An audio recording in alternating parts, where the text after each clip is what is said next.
Hi guys! Good morning! Welcome back again to my YouTube channel. It's Misha Mayhab here.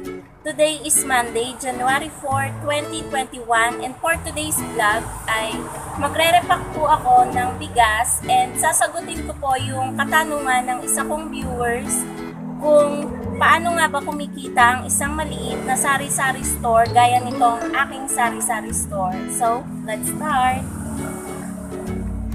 Hi guys! Magsisimula na pala akong mag-repack ng bigas. Ito po yung 25 kilos na bigas. Habang nagre-repack po ako ay sasagutin ko yung isang katanungan ng viewers ko kung paano nga ba kumikita ang isang maliit na sari-sari store gaya nitong aking sari-sari store guys. So, magsisimula na po akong mag-repack. Ito yung panandok ko guys. Ito yung bigas and ito yung plastic labo. Tagwa 1 kilo lang yung ire-repack ko guys ngayon. So habang nagre-repack, magkakape na rin ako guys kasi ngayon lang ako nagko-coffee.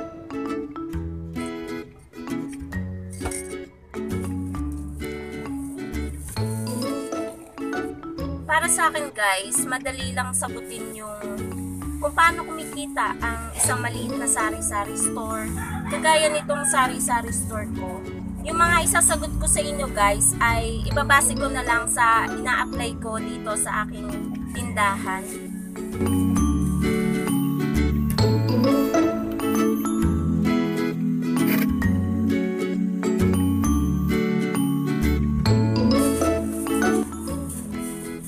Ang pinaka number 1 guys na dahilan kung paano kumikita ang isang maliit na sari-sari store is sa promo. Sa promo, kunwari sa Pure Gold guys, yung mga promo nila na buy 1 take 1 or buy 11 get 1 free or buy 1 get 1 free. Yung mga ganun guys na promo.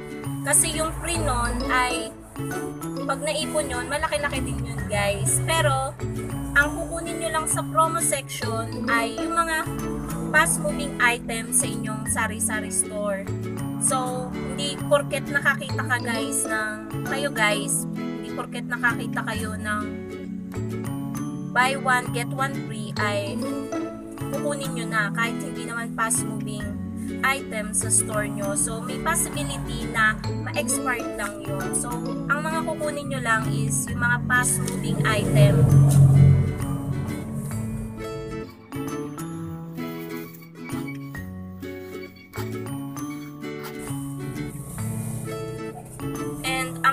Naman guys, kumikita din ng isang sari-sari store sa mga idinadagdag niya sa store niya.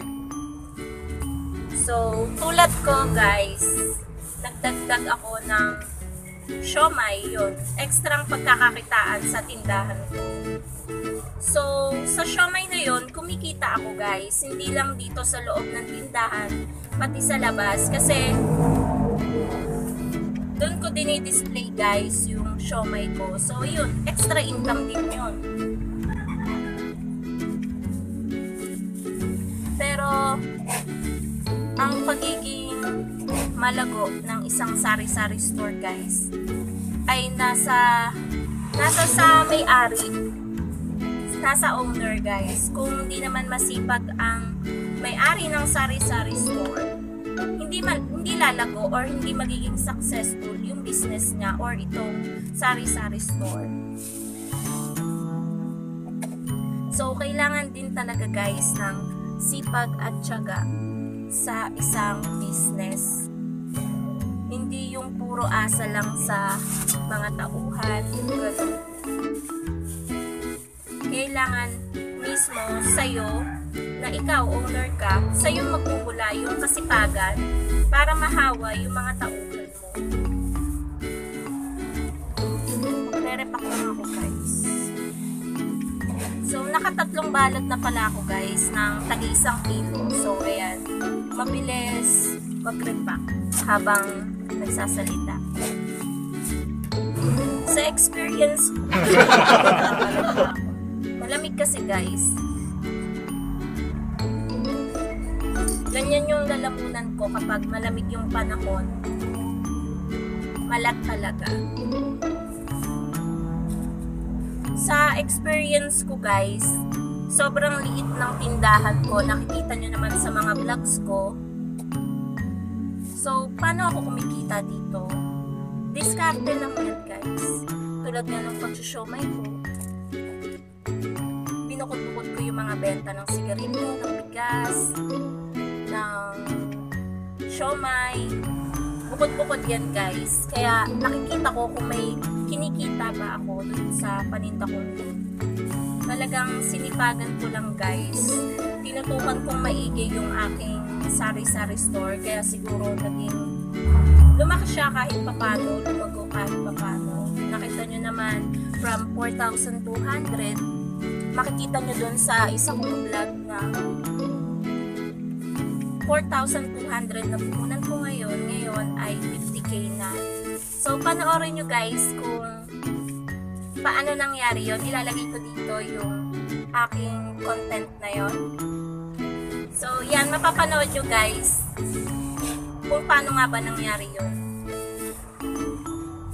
At may isa pang dahilan guys kung paano kumikita ang isang maliit na sari-sari store is base sa kanyang pagpa-pricing, yung patubo niya sa kanyang mga items. Merong nagpapatubo ng 10% at meron namang 20%. Iba-iba kasi ang patubo guys ng mga owner ng sari-sari store. Ako, ang patubo ko lang guys is 10%. So, bawat computation, bawat kinikita, araw-araw ng aking sari-sari store, may computation yun guys. Ang kinukuha ko lang doon is yung 10% ng kinita ng aking sari-sari store. Yung 10% na yun guys, yun yung iniipon ko. Tulad nung mga nakaraang buwan, ginawa ko yung strategy na yun. So, anong nangyari? Nakabili ako ng rep. Yung rep ko ay second hand lang worth 13,000. So yun, nakabili ako ng rep sa wala pang isang taon. Nakaipon kami ng nasa 20k. Ganun.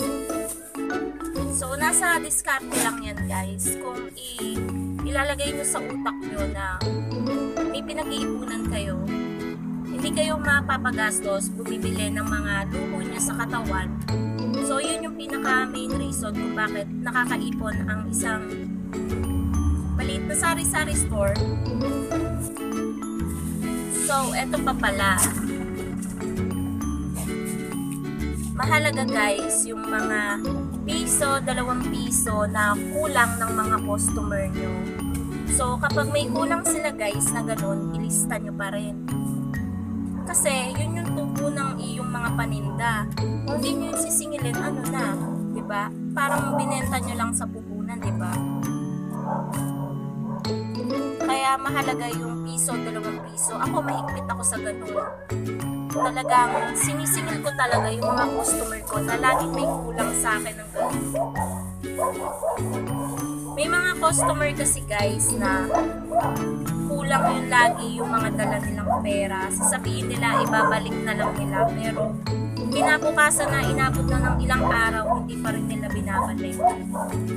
So, mahalaga talaga guys na kahit piso, 2 piso, 5 piso, ay ilista nyo pa rin sa listahan nyo ng utang.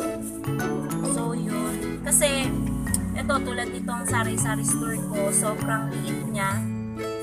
Kaya mahigpit ako sa mga pautang. Pero may mga utang pa rin ngayon, New Year na. Inabot pa rin ngayong New Year, hindi pa rin sila nagbabayad. So, mahirap naman singilin, lalo na kung kamag-anak nyo. Wala kang magagawa doon. Baka sa iyo pa magalit. Alam nyo naman guys, may mga customer na pinautang nyo na nga sa inyo pagalit. So, madaming makaka-relate dyan guys. So guys, magpapatuloy lang ako mag-repack. Update ko na lang kayo mamaya kapag tapos na akong mag-repack.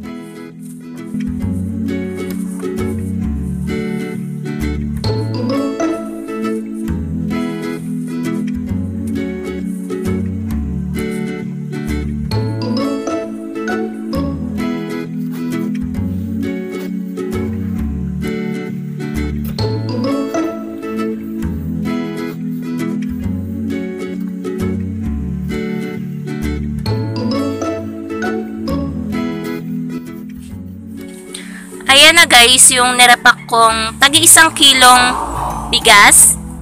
25 kilos lang po iyan. So, ayan. So guys, dito ko na po tatapusin ang aking video. Sana ay nagustuhan nyo ang aking vlog. Bago ko po ulit tapusin ang aking vlog ay shoutout time na naman po ulit. So ang una kong isa-shoutout, wala ako ngayong listahan, ay si Ate JBTV, Madam Duday, Madam ST Rose Jam 11, shoutout po. Jaylin Carito, shoutout din sa sis.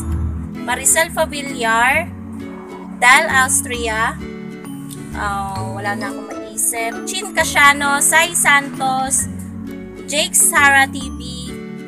So, basta lahat ng nanonood ng aking mga vlogs, mga organic viewer ko, thank you so much po sa patuloy na pagsuporta sa aking YouTube channel. Dito ko na po tatapusin ang aking vlog. Don't forget to like, comment, share, and subscribe to my YouTube channel. And hit the notification bell para updated kayo sa susunod ko pang video. Bye!